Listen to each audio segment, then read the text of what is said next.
Welcome back students. आज की अपनी इस वीडियो में हम क्लास 10th का सीबीएसई का जो रीसेंट सैंपल पेपर आया है 24-25 सेशन का, उसको हम डिस्कस करेंगे। इस पेपर के अंदर किस तरह के क्वेश्चन आपके आएंगे, तो टोटल आपको 5 सेक्शंस पेपर में देखने को मिलेंगे।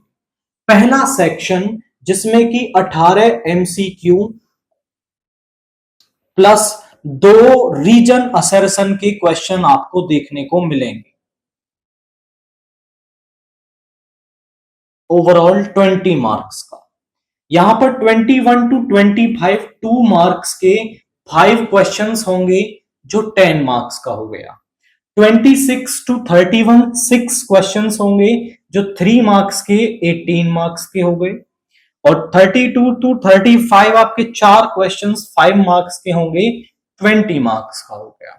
और 36, 37, 38 3 केस स्टडी के क्वेश्चन जो 4-4 नंबर के होंगे, तो ये 12 का हो गया। अब आप इसे ऐड करें तो ये हो गया आपका 40, 60 और यहां पे आपका हो गया दिस इज 30, 50, 60 एंड 80। इस तरीके से आपका पेपर यहां पर डिवाइडेड है। सबसे पहले हम इसके एमसीक्यू क्वेश्चंस को पढ़ेंगे। तो हमसे पहला एमसीक्यू क्या कह रहा है? The graph of a quadratic polynomial px passes through the point। किन पॉइंट से वो px ग्राफ पास हो रहा है? px passes through -6, 0 and 0, -30 and 4, -20 and 6, 0। In 4 point से वो क्या कर रहा है? वो पास कर रहा है। The zeros of the polynomial. तो उस पॉलिनोमियल के कितने जीरोस होंगे? आपने कंसेप्ट को समझा होगा। जैसे हम यहां पे कहता हूं कि मान लो हमारे पास कोई ग्राफ है, that is x, x dash, y, y dash. वो जो ग्राफ है वो कुछ इस तरीके से आपका चलता है। This is P X some another graph. मैं आपसे कहूं कि इस पॉलिनोमियल के कितने जीरोस होंगे, वो हम बता सकते हैं कि जितने पॉइंट पे ये एक्स एक्सिस को इंटरसेक्ट करता है उतने इसके क्या होंगे? जीरोस होंगे। That is geometrical meaning of the zeros. तो यहां पे 1, 2, 3, 4 4 पॉइंट्स पे इंटरसेक्ट कर रहा है, मतलब इसके 4 जीरोस यहां पर होंगे। और जो ये पॉइंट ऑफ इंटरसेक्शन है ना, जो एक्स एक्सिस पर पॉइंट है वो सम k,0 टाइप का होता है। यानी कि यहां पर जो y कोऑर्डिनेट है वो तो 0 होगा, क्योंकि एक्स एक्सिस पर y कोऑर्डिनेट की वैल्यू तो 0 होती है। तो जो पॉइंट है वो k,0 टाइप का होगा। और जो ये k वैल्यू है ना, ये क्या होगी? इसकी एक जीरो होगी। जीरो ऑफ पॉलिनोमियल वो क्या होगी? वो k होगी। तो इस तरीके के जो पॉइंट हैं उनसे हम बता सकते हैं कि हमारे पास कितने उसके जीरोस होंगे। मैं आपसे कहता हूं -6, 0 वो एक्स एक्सिस पर कहीं यहां होगा, -6, 0 यहां पे लाई करेगा। एंड 0, -30 तो आपका x0 y-30 कहीं यहां पे चला जाएगा। 0, -30 y एक्सिस पर आ गया ये तो। एंड 4, -20 x4 है और y-20 कहीं यहां पे होगा। एंड इसके बाद 6, 0 पॉइंट यहां पे होगा। आप देखें तो पॉलिनोमियल इनसे पास हो रहा है। एंड वो एक्स एक्सिस को कितने पॉइंट्स पे कट कर रहा है?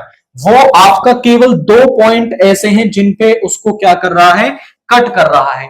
एंड किन किन पॉइंट्स पे कट कर रहा है? एक तो x इज इक्वल टू -6 और एक x इज इक्वल टू 6। तो ये दोनों ही क्या होंगी? जीरोस ऑफ पॉलिनोमियल हमारे पास यहां पे होंगी। क्वाइट सिंपल सा कंसेप्ट है कि जितने पॉइंट्स पे कट करता है उतने उसके जीरोस होते हैं। एंड जिस पॉइंट पे कट कर रहा है वो उसके क्या होते हैं? जीरो होते हैं। ये -6 और 6 पे कट कर रहा है तो ये क्या हो जाएंगे? इसके जीरो हो जाएंगे। यानी आप ऑप्शन डी को यहां पर इसके अंदर टिक करेंगे। क्वेश्चन 2 देखिए। The value of k for which the system of equations 3x minus ky is equal to 7 and 6x plus 10y is equal to 3 is inconsistent, कि k की किस वैल्यू के लिए जो सिस्टम ऑफ इक्वेशंस है वो आपका इनकंसिस्टेंट होगा। तो हमारे पास the given system of equations is,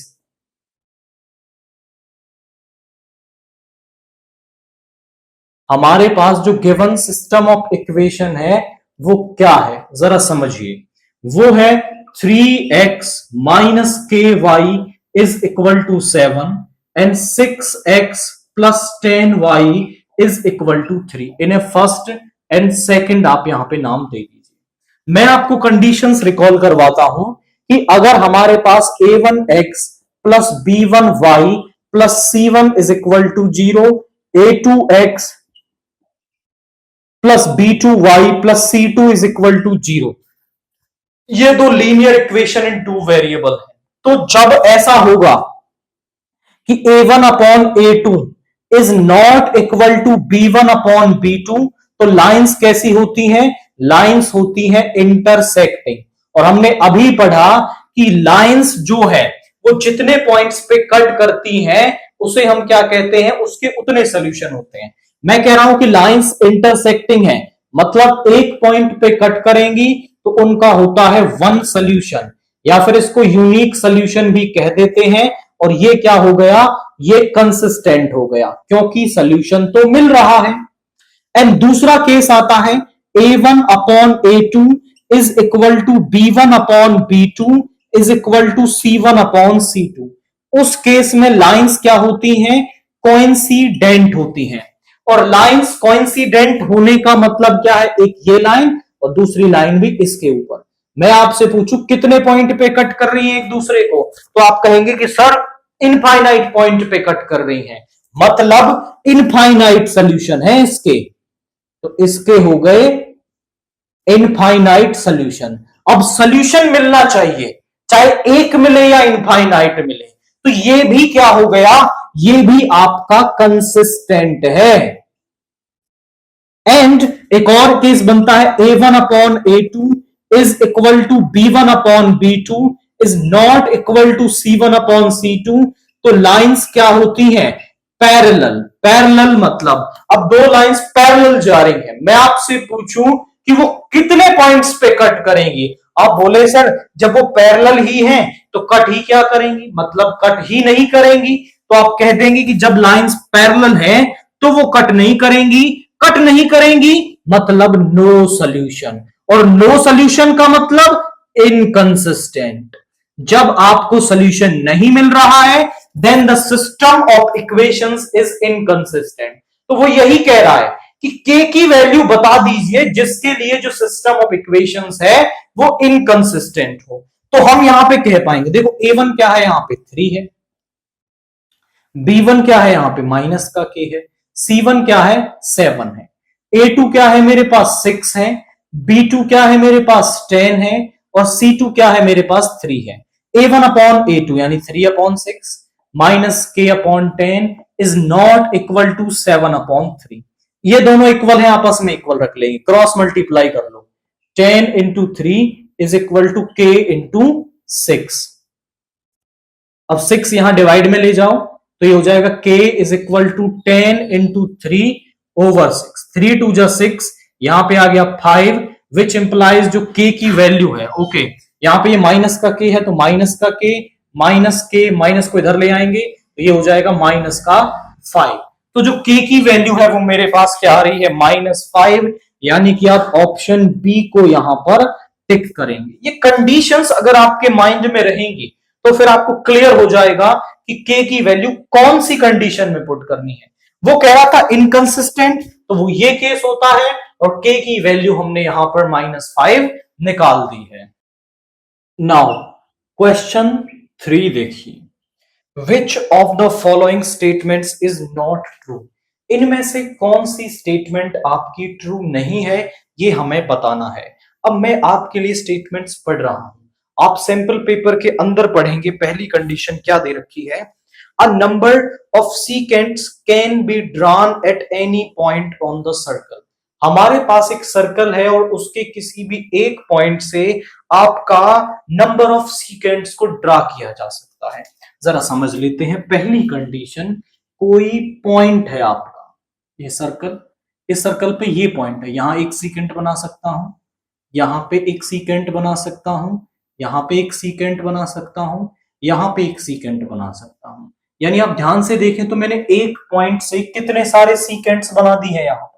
तो अब ये सही कह रहा है, a number of seconds can be drawn from the any point on the circle. कोई भी एक पॉइंट ले लो, उससे नंबर ऑफ सीकेंड्स यहां पे ड्रॉ की जा सकती हैं। दैट मींस पहले वाला जो ऑप्शन है वो तो ट्रू है। बी वाला क्या कह रहा है जरा सुनिए। Only one tangent can be drawn at any point on a circle. आप सर्कल पर कोई एक पॉइंट ले रहे हैं, मान लो सर्कल पे हम यहां एक पॉइंट ले रहे हैं, तो इस पॉइंट से तो आप क्या है, एक ही टेंजेंट ड्रा कर पाओगे। वैसे तो आप सर्कल पे यहां ले लो तो एक टेंजेंट बना सकते हो, यहां ले लो तो एक टेंजेंट बना सकते हो, बट एक पॉइंट पर केवल एक ही टेंजेंट बनाई जा सकती है। तो ये बात भी सही होगी। That means this is also true. अब जरा सी वाली बात सुन लेते हैं, वो क्या कह रहा है। अ कोड is a line segment joining two points on the circle. एक कोड जो है वो एक लाइन सेगमेंट होती है जो सर्कल के दो पॉइंट्स को ज्वाइन करती है। तो मैं यहां पे लिख रहा हूं, अ कोड is a line segment, let's say this is A B. तो जो कोड है वो एक लाइन सेगमेंट है जो सर्कल के दो पॉइंट्स को ज्वाइन कर रही है। तो डेफिनेटली ये बात भी ट्रू है आपका। डी को जरा हम कह देते हैं, क्या कह रहा है वो।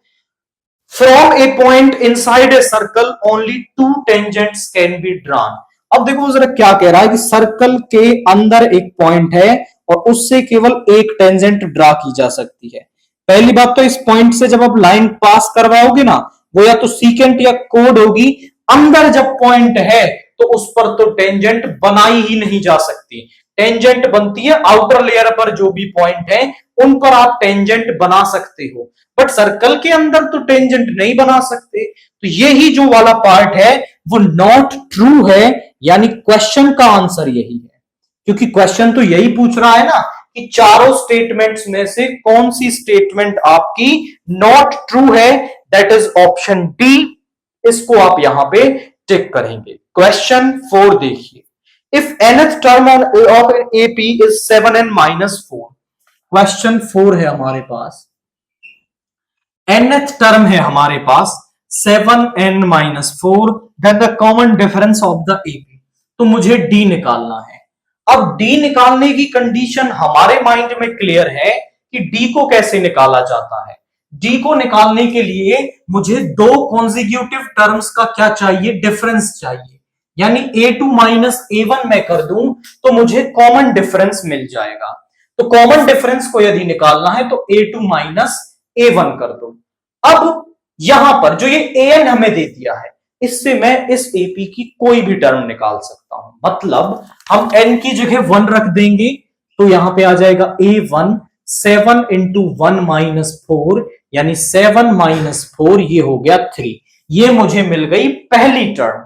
अब एक और निकाल लेते हैं, दैट इज सेकेंड टर्म। तो a2 is equal to 7 into 2 minus का 4, यानी 14 minus 10, 14 minus 4 is equal to 10। तो ये सेकेंड टर्म मिल गई। कॉमन डिफरेंस निकालने के लिए दो कंसेक्यूटिव टर्म्स इनफ है। तो 10 minus 3 is equal to 7।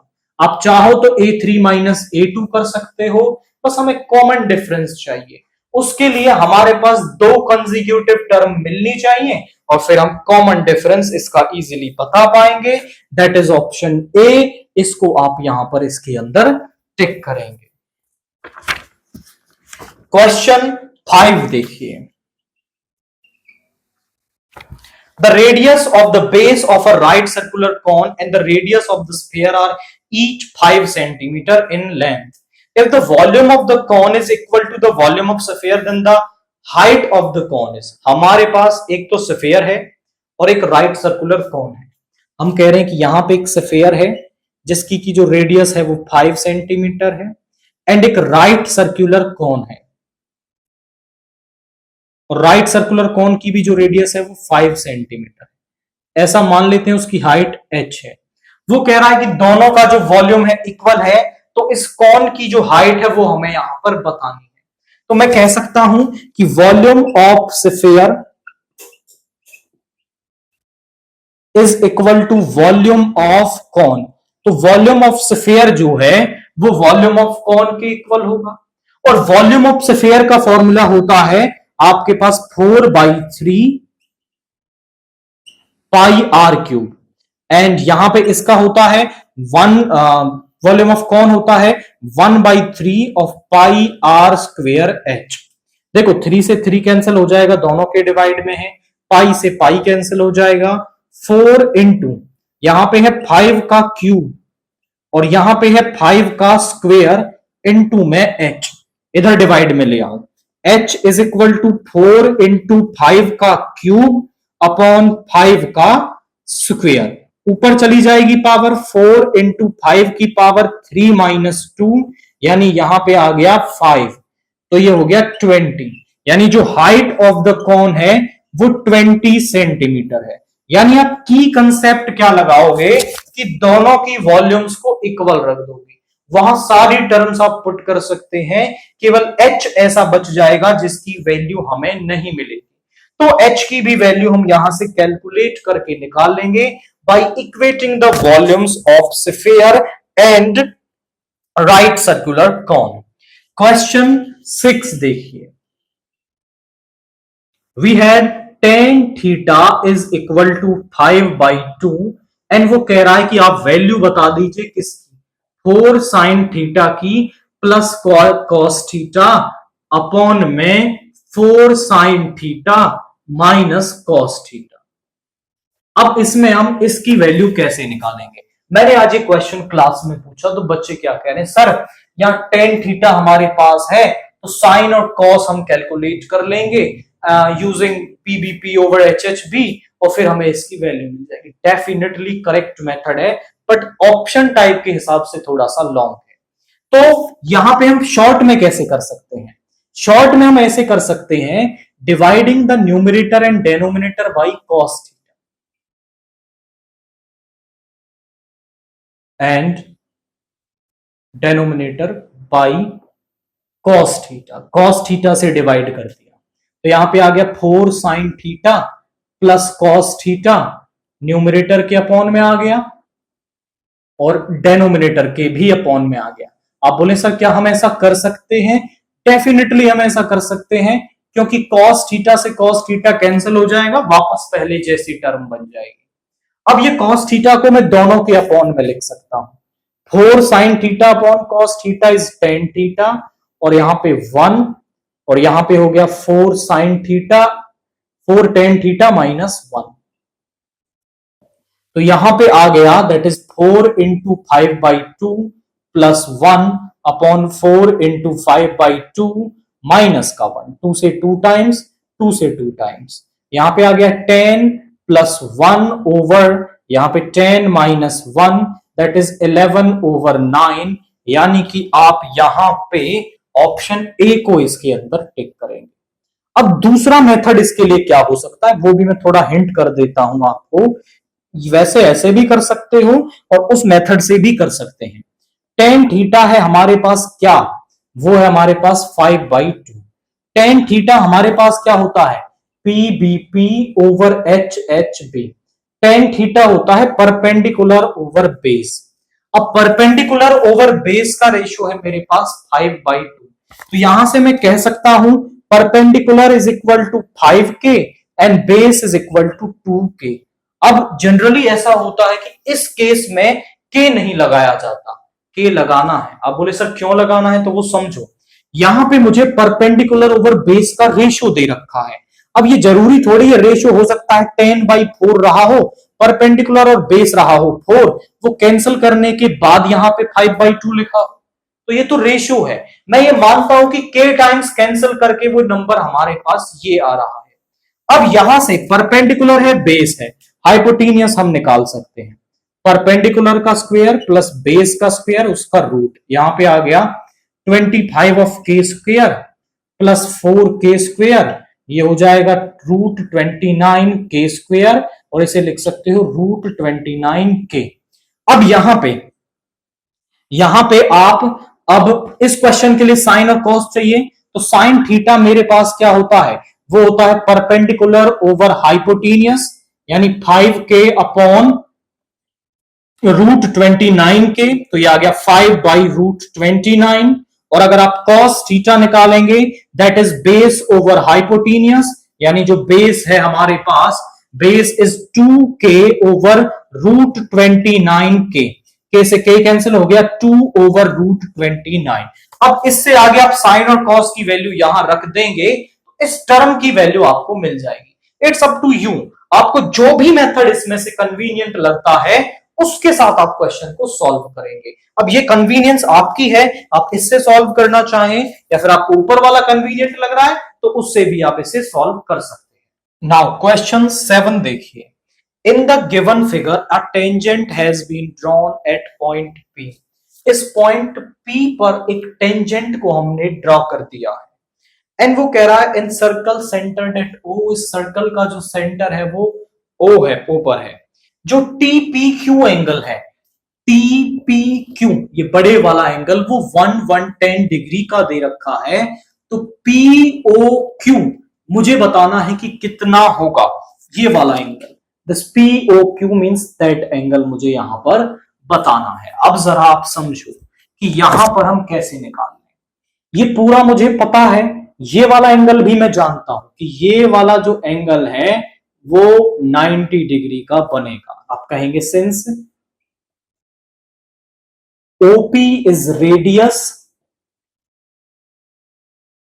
And TP is tangent, और जो रेडियस और टेंजेंट पर पॉइंट ऑफ कांटेक्ट पर जो एंगल बनता है तो वो 90 डिग्री का बनता है। Angle OPT is equal to 90 degree because radius is perpendicular to tangent. Radius is perpendicular to tangent at point of contact. Point of contact पर वो क्या होती है, परपेंडिकुलर होती है। तो क्वाइट सिंपल हो गया। इस पूरे वाले एंगल TPQ को, एंगल TPQ को मैं दो पार्ट्स में लिख सकता हूं, एक तो ये वाला पार्ट प्लस में ये वाला पार्ट। तो ये आपका हो गया, this is TPO plus this angle OPQ, angle OPQ। अब ये मुझे पता है तो इस तरफ ले आओ। OPQ मुझे निकालना है, तो TPQ कितना है मेरा, TPQ है 110 डिग्री, इसको इधर लाएंगे माइनस का 90 डिग्री, तो ये आ गया 20 डिग्री। ये वाला जो एंगल है वो मुझे मिल रहा है 20 डिग्री। ये भी कितना हो गया, 20 डिग्री। ऐसा क्यों सर? आप देखिए, जब आपके पास ये दोनों साइडें इक्वल हो तो इनके अपोजिट बनने वाले एंगल्स भी क्या होते हैं, इक्वल होते हैं। तो आप कह सकते हो OPQ angle OPQ is equal to OQP, because यहां पे आप कह देंगे OP is equal to OQ। OP जो है वो OQ, आप बोले सर क्यों, क्योंकि ये रेडियस है। OP भी रेडियस और OQ भी रेडियस, तो ये इक्वल हो गए। आप बोल देंगे angles opposite to equal sides are equal. Angles opposite to equal sides are equal. जो अपोजिट साइड एक बनते हैं एंगल्स, वो क्या होते हैं, अपोजिट साइड्स के वो इक्वल होते हैं। तो ये वाला एंगल भी कितने का हो गया, 20, दोनों ही 20 डिग्री के हो गए। अब ये एक ट्रायंगल बन रहा है, इन ट्रायंगल OPQ आप ले लोगे तो आप कहेंगे कि दिस इज POQ, ये एंगल है POQ plus 20 degree plus 20 degree is equal to 180 degree. ये 40 डिग्री आप इधर ले आएंगे तो 180 degree minus 40 degree is 140 degree, यानी ये वाला जो एंगल है वो कितने का आ गया, दैट इज 140 डिग्री, 140 डिग्री का यहां पे आ रहा है। क्या कंसेप्ट हमने यूज कर लिया, ये वाला एंगल 90 का पूरे में से घटाया, ये 20 का मिल गया। ये दोनों रेडियस, तो इनके अपोजिट बनने वाले एंगल्स भी इक्वल होंगे, तो ये 20 का तो ये भी 20 का, और फिर ट्रायंगल में लगाया और एंगल सम प्रॉपर्टी का यूज किया, तो हमें जो एंगल है वो 140 डिग्री, दैट मींस आप ऑप्शन सी को इसके अंदर टिक करेंगे। क्वेश्चन 8 देखिए, a quadratic polynomial having zeros minus of root 5/2 and root 5/2 is. एक क्वाड्रेटिक पॉलिनोमियल है जिसके की जो जीरोस हैं वो मुझे दे रखे हैं, तो वो पॉलिनोमियल मुझे बताना है। मैं मान लेता हूं कि लेट पहले वाला जो रूट है वो माइनस का रूट 5/2 वो अल्फा है, एंड दूसरे वाला है बीटा, दैट इज रूट 5/2। अब मेरे पास अल्फा और बीटा दो रूट दे रखे हो, तो पॉलिनोमियल हम कैसे निकाल लेते हैं? पॉलिनोमियल जिसको आप px से जनरली डिनोट करते हैं वो होता है k into x square minus sum of zeros into x plus product of zeros. ये होता है हमारे पास फॉर्मूला। तो यहां पे आप इसे पुट कर दोगे तो k into x square minus sum of zeros यानी माइनस का रूट 5/2 प्लस का root 5/2 into x plus minus का रूट 5/2 इंटू रूट 5/2। हमने प्रोडक्ट कर दिया यहां पे। अब देखो ये तो जीरो बन गया, ये पूरी टर्म तो जीरो हो जाएगी। k इंटू एक्स स्क्वायर ये तो जीरो हो गया और ये माइनस हो जाएगा और रूट 5/2 का स्क्वायर हो गया। स्क्वायर से रूट कैंसिल हो गया, यहां पे आया k into x square minus का 5/2। अब यहां पे आप इसको क्या करोगे, 2 का एलसीएम ले लो, तो ये हो जाएगा k/2 और 2x स्क्वायर माइनस का 5। ये चार ऑप्शन दे रखे हैं। अब इनमें ये x वाला तो हो ही नहीं सकता क्योंकि x तो यहां पे प्रेजेंट है ही नहीं। इन दोनों में या तो x स्क्वायर का कोफिशिएंट 15 लेना है या फिर 8 लेना है। अब आप k की वैल्यू यहां कोई भी रख सकते हो। k की हर वैल्यू के लिए आपको एक पॉलिनोमियल मिल जाएगा जिसके की जीरोस ये होंगे। अब हमें k के प्रोडक्ट में क्या लेके आना है, दैट इज या तो 15 तो यहां बनेगा नहीं तो 8 बना लेंगे। तो k के प्लेस पर आप क्या रख रहे हो, put k is equal to 8। तो यहां पे आपका आ गया 8/2, 2x स्क्वायर माइनस का 5, यहां पे 4 टाइम्स कैंसिल हो गया। So p of x is equal to 4 की मल्टीप्लाई कर देंगे, that is 8x square minus का 20, यानी कि आपका ऑप्शन यहां पे बी इसके अंदर आ रहा है। आप पूछने लगे सर k की वैल्यू क्या हम अपनी मर्जी से ले सकते हैं? डेफिनेटली आप k की वैल्यू अपनी मर्जी से ले सकते हो, वो हम अकॉर्डिंग टू द ऑप्शंस लेते हैं कि जो एक्स स्क्वायर का कॉफिशिएंट है वो क्या बन रहा है। यहां पे 8 या 15 बनाना था, 15 बन नहीं सकता, तो ये आपका 8 यहां पर बन जाएगा और ऑप्शन यहां पे बी आपका आ गया है। क्वेश्चन 9 देखिए, consider the frequency distributions of the observe 45 observations. 45 observations का ये हमें डाटा दे रखा है। वो कह रहा है the upper limit of the median class is. इसमें जो मीडियन क्लास हमारे पास आएगी उसकी अपर लिमिट क्या होगी। यहां आप समझे, इसकी मीडियन क्लास निकालने के लिए पहले हम निकालेंगे इसकी कम्युलेटिव फ्रीक्वेंसी। तो कम्युलेटिव फ्रीक्वेंसी निकाल लेते हैं। पहले 5 आएगा, 9 प्लस 5 इज 14, इसमें ऐड करेंगे 29, इसमें ऐड करेंगे 39, इसमें ऐड करेंगे 45, दैट इज n जो है वो 45 आ गया। हम निकालेंगे n/2 यानी 45/2, तो आपसे कहेंगे 22.5 हमारे पास आ गया। अब 22.5 देखिए कहां पर है, 14 से तो बड़ा होता है, 29 से छोटा, तो बड़े वाली वैल्यू लेंगे, यानी कि ये वाली जो वैल्यू है यहां पर ये n लाई करेगा, यानी ये जो क्लास है दैट इज मीडियन क्लास। तो जो मीडियन क्लास है वो हमारे पास क्या आ गई, वो 20 to 30 आ गई। वो पूछ रहा है इसकी अपर लिमिट, तो मीडियन क्लास की जो अपर लिमिट है वो हो गई 30। क्वाइट सिंपल था, कम्युलेटिव फ्रीक्वेंसी निकालें, n/2 निकालें, जहां भी आ रहा है वो मीडियन क्लास। अब मीडियन क्लास की अपर लिमिट लोअर लिमिट जो भी वो पूछता है दोनों ही आप यहां पर बता सकते हैं। क्वेश्चन 10 देखिए, O is the point of intersection of two chords AB and CD. A B और सी डी मेरे पास दो कोड हैं और उनका जो पॉइंट ऑफ इंटरसेक्शन है दैट इज वो हमारा ओ है। हमें गिवन क्या है कि जो बीओसी एंगल है वो 80 डिग्री का है। This angle is of 80 degree.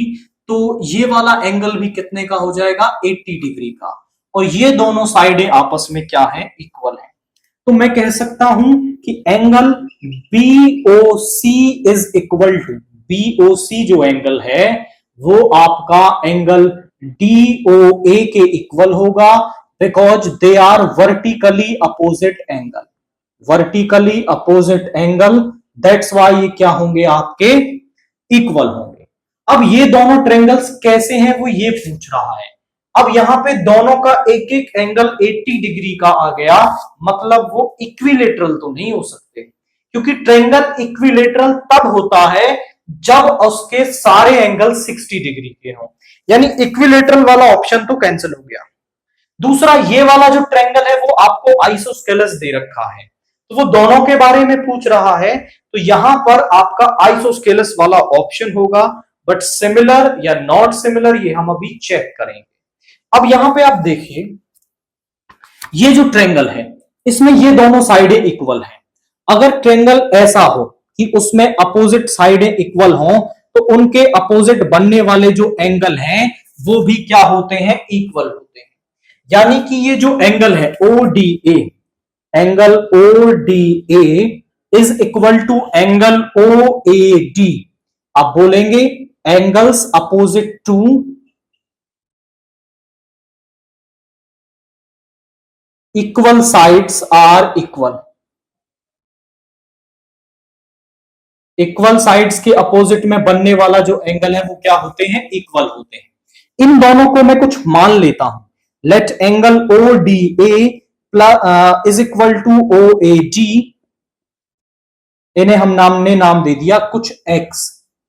तो इस ट्रेंगल, इन ट्रेंगल OAD में आप ले लीजिए, OAD में ये भी x प्लस ये भी x प्लस x प्लस ये 80 डिग्री, तीनों का जो सम है वो 180 डिग्री होगा by angle sum property. Angle sum property से ट्रेंगल के तीनों एंगल्स का जो इंटीरियर एंगल्स का जो सम है वो 180 होता है। ये हो गया 2x is equal to 180 degree minus का 80 डिग्री इज इक्वल टू 100। यहां पे 2 को डिवाइड में ले आओ, x is equal to 100 degree over 2 is equal to 50 degree, which implies की जो x है वो आपका 50 डिग्री मेरे पास यहां पर आ गया है। तो जो x है उसकी वैल्यू मुझे यहां पर 50 डिग्री मिल गई। ये वाला भी एंगल, यहां पर ये वाला भी एंगल, ये क्या हो गया 50 डिग्री हो गया। अब आप समझे कि जैसे ये एक सर्कल है, इसमें ये क्या है ए बी आपका एक कोड है, ए बी इज अ कोड। तो दो सेगमेंट हमारे पास बन रहे हैं, this is minor segment, this is major segment. अब एक सेगमेंट में एक कोड ए बी पर मान लो ये एंगल बनाया इसने, अब यही आपका इसी सेगमेंट में ये वाला एंगल बना रही है या फिर कोई थर्ड एंगल बना रही है, ये तीनों एंगल्स आपस में क्या होते हैं आपके इक्वल होते हैं। तो यहां पे इस AC को मैं ज्वाइन कर देता हूं, let's say join AC, join AC। जरा चेक कीजिए, ये कोड AC हो गई, इस पर बनने वाला एंगल ये वाला एंगल, और सेम सेगमेंट में बन रहा है ये वाला एंगल। तो यहां पे आप लिखोगे angle ODC, I must say ADC, this is ADC is equal to ABC। Angles made in the same segment are equal, made by a code in same segment are equal।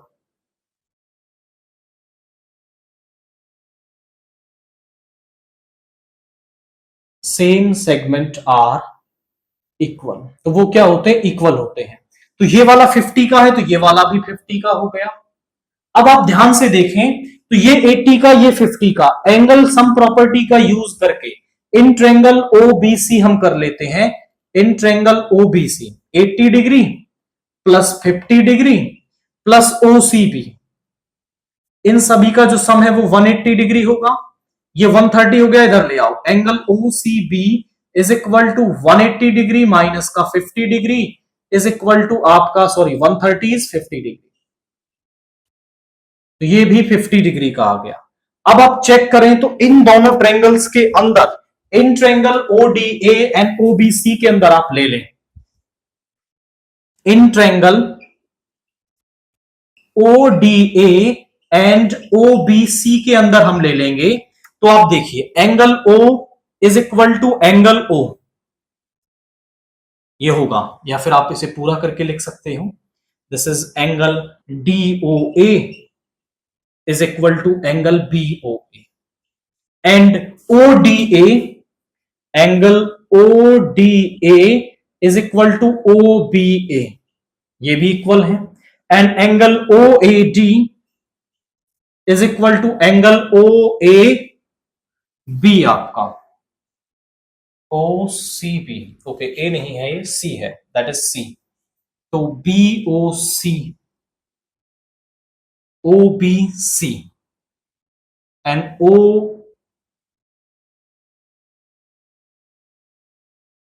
हमने यहां पे लिया है OAD, तो OCB, ये तीनों corresponding angles equal आ गए। तो by angle angle angle similarity criteria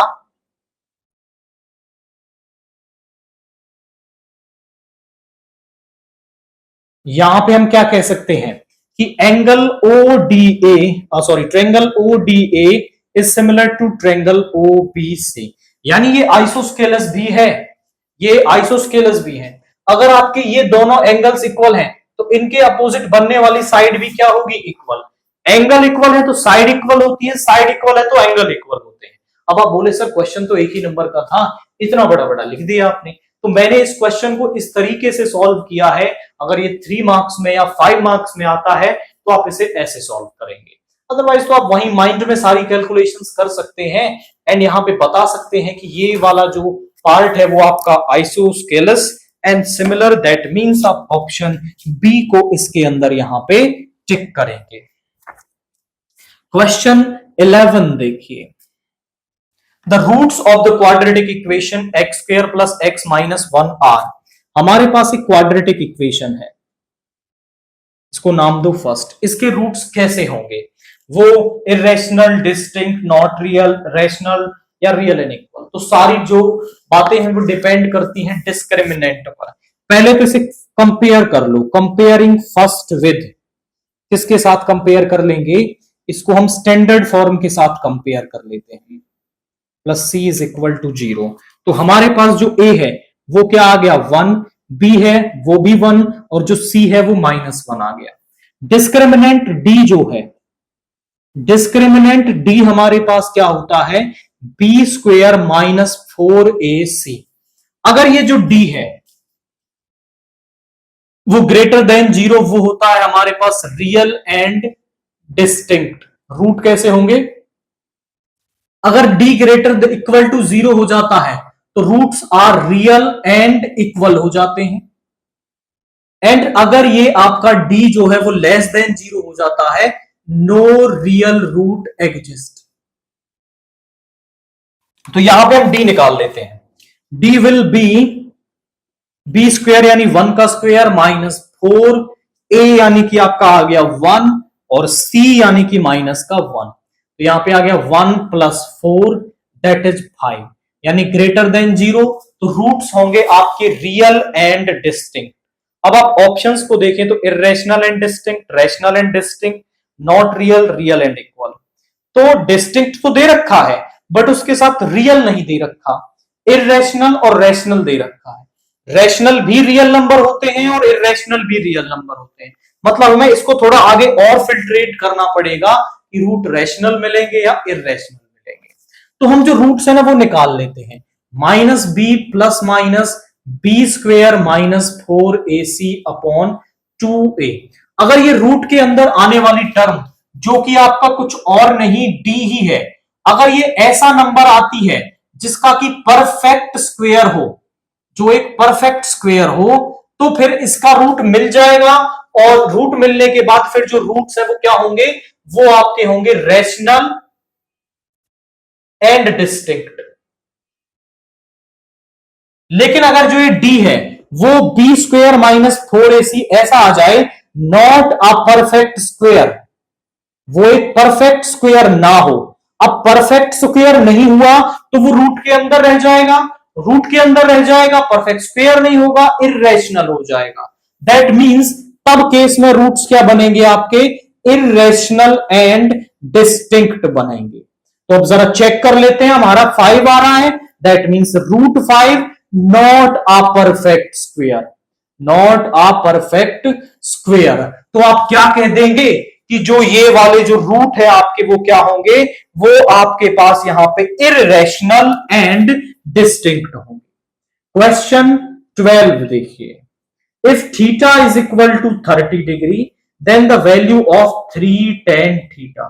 तो वैल्यू ऑफ 3 tan theta आपके पास क्या होगी, तो थीटा को सिंपली आप यहां पुट कर देंगे तो वो आएगा 3 tan 30 डिग्री। और tan 30 कितना होता है हमारा, tan 30 इज 1/√3, तो यहां पे आ गया 3/√3। यानी आप चेक कर लें कि कौन सा ऑप्शन दे रखा है, that is option C. Option C को आप इसके अंदर यहां पे टिक करेंगे। क्वेश्चन 13 देखिए, the volume of A solid hemisphere is 396/7 centimetre cube. एक सॉलिड हेमिस्फीयर का वॉल्यूम हमें दे रखा है। The total surface area of the solid hemisphere in square centimetre is, तो उसका टोटल सरफेस एरिया क्या होगा। आप यहां पे समझे कि हम मान लेते हैं कि let r radius of hemisphere is, radius of hemisphere हमने मान ली that is r, r square, r centimetre. तो हमारे पास वॉल्यूम ऑफ हेमिस्फीयर का फॉर्मूला क्या होता है, वॉल्यूम ऑफ हेमिस्फीयर हमारे पास होती है 4/3 पाई आर क्यूब। अब यहां पे अकॉर्डिंग टू क्वेश्चन हम करें तो एक वॉल्यूम तो हमने निकाली और एक क्वेश्चन में दे रखी है, तो यहां पे हम कहेंगे 4/3 pi r cube is equal to, question में दे रखी है 396/7 सेंटीमीटर। आर क्यूब को इधर रखो, बाकी सारे टर्म्स यहां ले आओ। 396/7, 3 इधर डिवाइड में है, इधर आके मल्टीप्लाई में, 4 मल्टीप्लाई में है, इधर आके डिवाइड में, और पाई भी डिवाइड में आएगा, उसकी वैल्यू रख दी 22 और 7 चला गया ऊपर आपका, 7 से 7 और यहां पे आपका दिस इज 11 से 2 टाइम्स और 11 से ये 36 टाइम, और यहां पे आ गया दैट इज 2 से आपका ये 18 टाइम्स कैंसिल हो गया, एंड यहां पे आ गया ओके। हेमिस्फीयर का वॉल्यूम होता है 2/3 pi r cube, this is 2/3 pi r cube. 2 से 18 टाइम, 2 से 9 टाइम्स, तो आर क्यूब हमारे पास क्या आ गया 27। आर क्यूब को आप लिख सकते हो 3 का क्यूब, एंड यहां से आर आपके पास क्या आ गया 3 आ गया। पावर सेम है तो बेस भी इक्वल होगा, that is R3।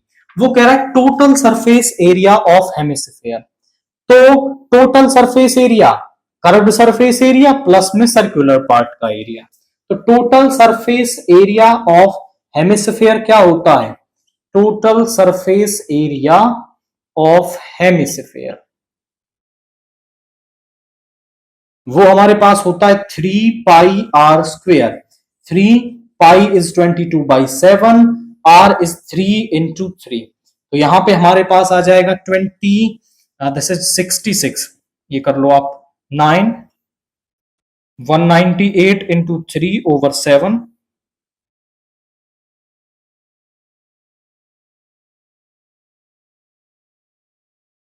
594 centimetre square. तो आप चेक करेंगे कौन सा ऑप्शन मैच हो रहा है, 594/7, दैट इज ऑप्शन बी को आप इसके अंदर टिक करेंगे। क्वेश्चन 14 देखिए, in a bag containing 24 balls, एक बैग है जिसके अंदर टोटल बॉल्स कितनी है, total balls are 24, total balls are 24, and उसके अंदर ब्लू बॉल्स कितनी है, ब्लू बॉल्स हैं हमारे पास that are 4, and green balls कितनी है, ग्रीन बॉल्स हैं हमारे पास 11, and the rest are white. तो बची कितनी व्हाइट? देखिए यहां पे 15 हो गया एंड 15 में से 24 है टोटल, तो हमारे पास कितनी बच गई? वो 9 बच गई है। तो यहां पे वो पूछ रहा है the probability that the drawn ball is white in colour. तो जो हम बॉल ड्रा कर रहे हैं वो व्हाइट कलर की आएगी, इसकी प्रोबेबिलिटी हमें बतानी है। तो हम मान लेते हैं let E denotes the event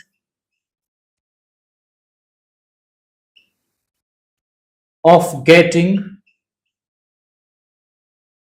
a white ball. हमें एक व्हाइट बॉल मिले, इसकी प्रोबेबिलिटी इवेंट मान लिया हमने। तो P ऑफ E क्या हो जाएगा? Favourable number of outcomes upon total number of outcomes. Favourable number of outcomes upon total number of outcomes.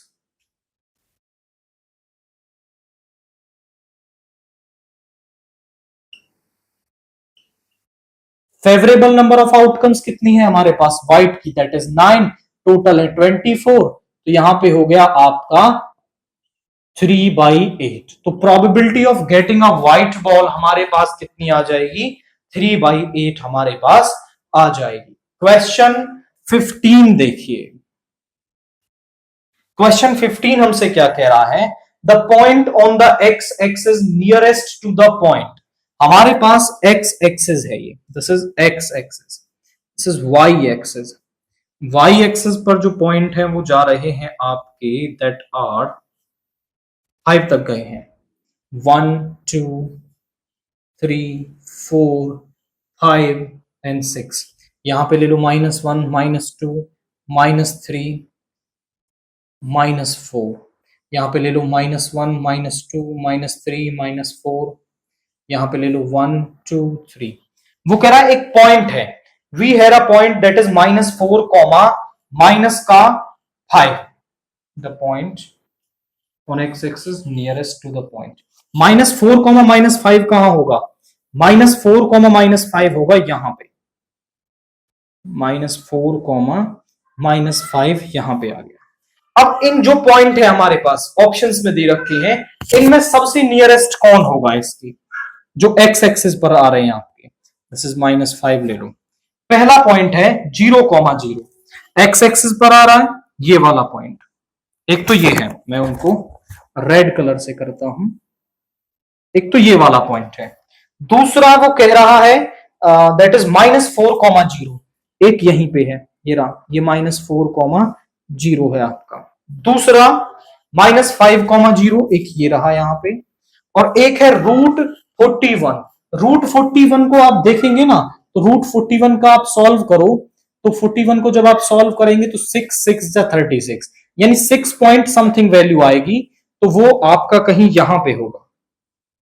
6 point कहीं यहां पे होगा, 6 पॉइंट।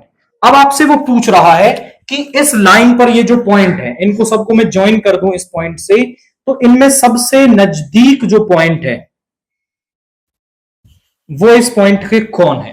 तो आप ध्यान से देखिए, ये सभी डिस्टेंसेस हैं यहां पे, ये -4 ये -4, यानी ये वाली जो डिस्टेंस है वो क्या है आपकी? परपेंडिकुलर है।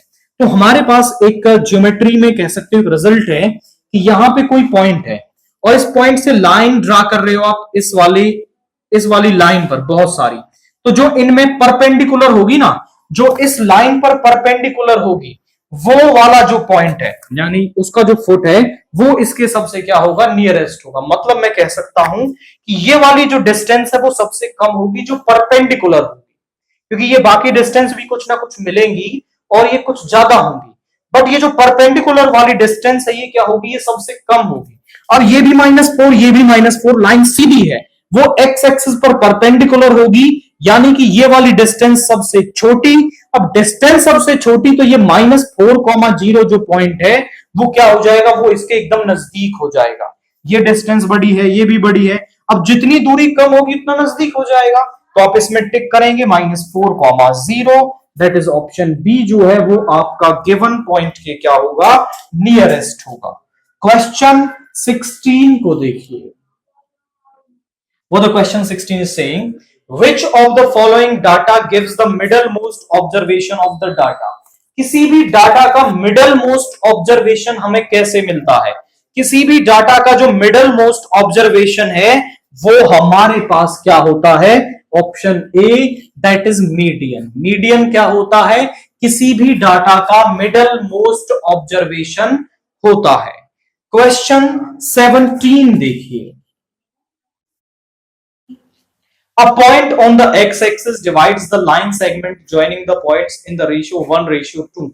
The point is, हमारे पास क्या है, we had a line जिसके की पॉइंट्स हमें दे रखे हैं।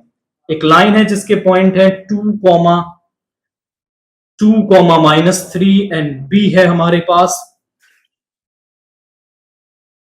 5,6। वो कह रहा है कि एक लाइन है जो इसको किस रेशियो में डिवाइड करती है, वो इसको डिवाइड करती है आपका 1:2 के अंदर। तो आपको इस पॉइंट के कोऑर्डिनेट्स बताने, let's say this point is सी। मैं आपसे कहता हूं कि एक ए बी लाइन है जिसके कोऑर्डिनेट्स हैं x1 y1 x2 y2 और कोई पॉइंट सी है जो इसको m/n में डिवाइड करता है।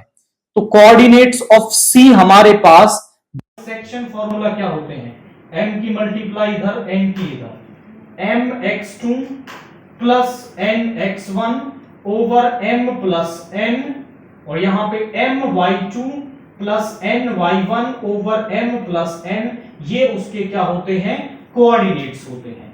अब अगर आप इस c के कोऑर्डिनेट्स यहां पे निकालना चाहो तो 1 की मल्टीप्लाई इधर और 2 की मल्टीप्लाई इधर, 1 की मल्टीप्लाई 5, 2 की मल्टीप्लाई 4 और दोनों का सम दैट इज 3, 1 की मल्टीप्लाई 6, 2 की मल्टीप्लाई -6 ओवर 3, यानी ये क्या आ जाएगा 9/3 और 0, ये आ गया आपका 3 विच इंप्लाइज 3,0।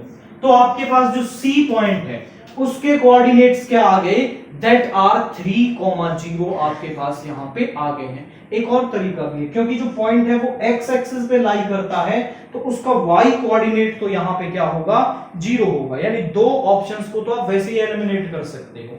बाकी आप ये सेक्शन फॉर्मूला लगाएंगे तो कोऑर्डिनेट्स मिल जाएंगे। क्वेश्चन 18 देखिए, A card is drawn from a well-shuffled deck of playing cards. The probability of getting red face card is. तो हमें रेड फेस कार्ड मिले, इसकी प्रोबेबिलिटी हमें बतानी है। तो यहां पे मैं कहता हूं total number of cards are, total number of cards होते हैं हमारे पास that are 52। Let E denotes the event, E denotes the event of getting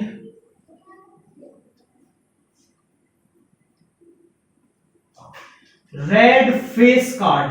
अब किसी भी शूट के अंदर आपके फेस कार्ड कितने होते हैं, फेस कार्ड होता है जैक, क्वीन और किंग। मैं कहता हूं जैक कहते हैं जिसे, क्वीन और किंग। एक शूट में होते हैं 3, तो 3 तो आपके हो गए डायमंड में जिसे ईट कहते हैं, और 3 ही हो गए हार्ट में जिसे पान कहते हैं, क्योंकि यही तो हमारे पास क्या है आपके दो रेड कलर के, यानी टोटल रेड कलर के जो फेस कार्ड है वो कितने हो गए, वो 6 हो गए। तो प्रोबेबिलिटी ऑफ इवेंट ई आप निकालोगे, मतलब favourable number of outcomes upon total number of outcomes, that are favourable number of outcomes upon total number of outcomes. मैं आपसे पूछ रहा हूं कि रेड फेस कार्ड कितने हैं, तो रेड फेस कार्ड है हमारे पास 6, 3 आपके किसके, डायमंड के, और 3 हर्ट के, तो यानी यहां पे हो गया 6 और टोटल है 52। तो कैंसिल कर लो, यहां पे हो जाएगा आपका 2 से 3 टाइम्स और 2 से आपका दिस इज 26, तो यहां पे आ गया 3/26, यानी रेड फेस कार्ड मिलने की जो प्रोबेबिलिटी है वो 3/26 होगी। दैट मींस आप ऑप्शन डी को इसके अंदर यहां पे टिक करेंगे।